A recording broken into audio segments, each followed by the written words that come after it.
We are back on Inside Politics. Our guest today is Mayor Joe Pitts from the city of Clarksville. Mayor, recently I believe Money.com website named Clarksville as one of the best places to live in America. How'd you get that arranged? Well, great timing. Has nothing to do with me, Pat. But yeah, it was great. Money Magazine, you know, it's obviously the good housekeeping seal of approval, so we're grateful. So what do you do to market that to make sure people that didn't get the word, they know that Clarksville's a good place to come? Well, it's the answer to every question. How do you like Clarksville? Well, we're #1 in the country as far as Money Magazine goes. Were you I'm sure you weren't surprised because you knew Clarksville was a great place, but were you surprised? Did you know it was coming? Did Money Magazine come down and talk to you, talk to other people in the city? Did you know you were under consideration for that? They interviewed some local folks, mostly the business community and other residents, but they didn't talk to me. In fact, I learned just about the same time everybody else did. So it was gratifying. Made your day, didn't it? It's made my year so far. You mentioned earlier, we talked about the millennials coming to your town. You said you need to do a better job. You also have other generations, and sometimes you have to basically market particularly two generations because the millennials are very different from the boomers. They're very different from Generation X and all the other generations that have been named. So you said you need to do a better job. What do you think you need to do? Well, I think we've got to recruit to that skill set that the millennials and really those that are younger coming in to our community. You got to have jobs, but you got to have quality of life amenities. So we've got to do more. So the things you've done along the riverfront or have been done on the riverfront that contributes to it. And the multipurpose event center that the county's doing, that'll help too. Clarksville had been known over the years as being an attractive place for retirees. What are you doing? Is that still true, and what are you doing to keep it that way?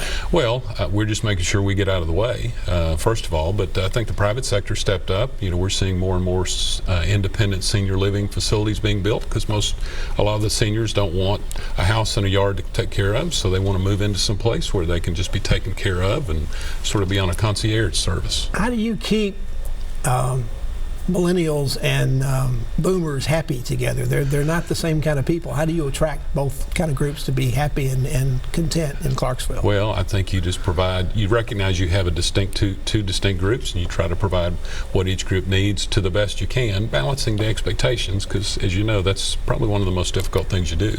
One of the other things that happened recently that I know probably has made your day, year, or week, whichever you want to look at it, is the attracting one of the biggest brand names in the entire world, and that's Google has come to Clarksville. Tell us what they're coming to do and what they are doing, because they just opened, and how they got there. Yeah, well, we got on their radar early on, and back in 2014 when the Hemlock Semiconductor plant failed to launch, when they got just about complete but then withdrew because of the global economy, Google comes along, identifies a site. It was kind of set up ready for them, had the infrastructure needed, was in the right location, began talking to the state ECD folks and then our local folks, and we had the workforce. But they're creating a data center which will employ several folks, and so we're just excited about having Google, the brand Google. Google is such a well-known name. When the first call came in, did somebody think it might be a prank or something? I'm sure they did. Much like when I call our employees on their birthdays, they're thinking, really, the mayor's calling me? So yeah, I think probably we were punked at some point. This new Google facility is being touted as being green. What's green about it? Well, green, they're using a lot of water, but they're also returning a lot of water. They're recycling a lot of water. They're virtually zero waste. So, Google's pretty much on the leading edge of that environmental issue. How many local jobs are being created, and are they jobs where people are coming to town from someplace else to take them, or how many are local people being hired? Well, it's difficult to say. They're very quiet and private about the kind of information they get, but I've met a lot of people in our community who've been here a while that have gone to work for Google. But the job numbers will differ depending on who you talk to. Initially 175, but it's upwards of 200 now.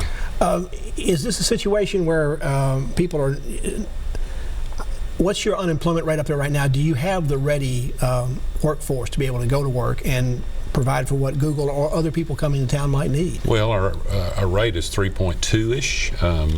But yes. So it's on the low end. It's on the low end, but Fort Campbell is continuing to churn about 300 to 400 soldiers a month out process, and so that's certainly a ready and available workforce. Have you found any problem with having the workforce ready to do it? Have you had to do something to help work with Austin Peay or some other places up there to provide skill training so that people who are coming to work for Google, who may already be in the community but are not quite ready for the skills they need to do the job that Google wants them to do, to get them trained? And I think that's probably been the secret to our success, where we've got a great partnership with our school system, top performing in the state. Austin Peay, our Tennessee College of Applied Technology, Nashville State's got a thriving campus there. And our business community, they're all working hand in glove to make sure that workforce is ready. Do you believe this is I guess the best thing about Google is it was like an answer to a prayer, because you really thought the Hemlock thing was going to be very important for you.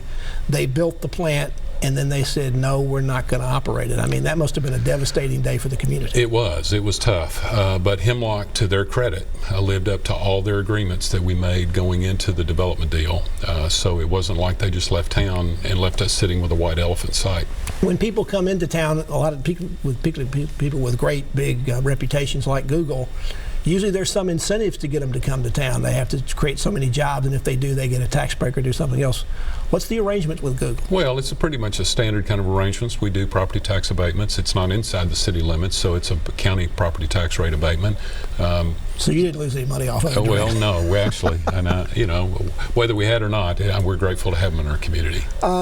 Your local school system you tout as being very good. A lot of cities and counties across the state can't say that. What makes you better or different from what's going on in the rest of Tennessee? Well, we just didn't discover our school system needed to be good just last year. I mean, we've had a series of superintendents and directors of school that have come in and really dug into the details, everything from professional development for educators, making sure that we tap the right talent for the right school. We still have challenges. We still have some inner city schools that need additional help, and our school district is really zeroing in on those schools to make sure our best teachers are in those classrooms doing what they can to help.